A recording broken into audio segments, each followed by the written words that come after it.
ini pada intinya supervisi itu tidak dalam artian menghakimi atau memberikan koreksi penuh pada pelaksanaan pembelajaran. Hanya sebagai kontrol saja seorang kepala sekolah kepada gurunya dalam melaksanakan pembelajaran. Jadi bukan berarti kita lebih pinter atau lebih menguasai, enggak, karena ini bagian dari sebuah kontrol supaya tujuan pembelajaran atau tujuan yang Anda sampaikan itu bisa tercapai pada anak-anak. Nah, hal yang saya catat ketika pelaksanaan supervisi itu, yang pertama adalah bagus.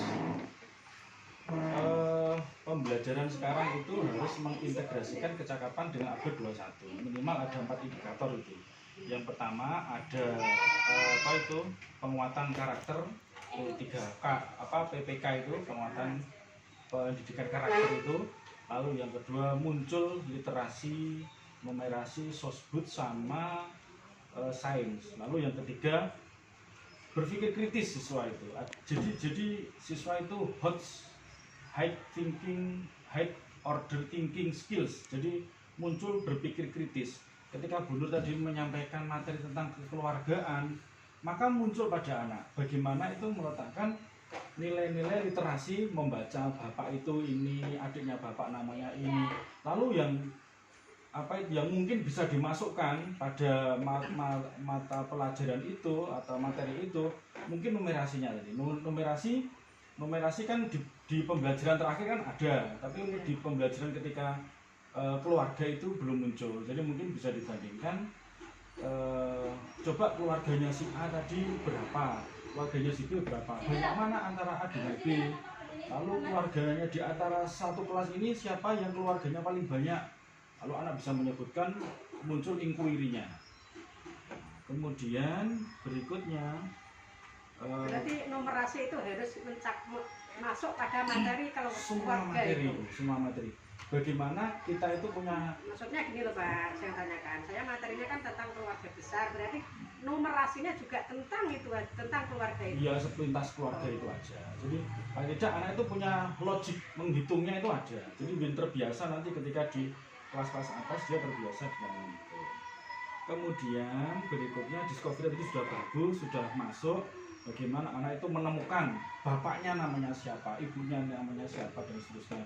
Lalu dikasih soal memperkenalkan gitu. Bagi kalimat yang benar antara memperkenalkan dengan perkenalan gitu ya.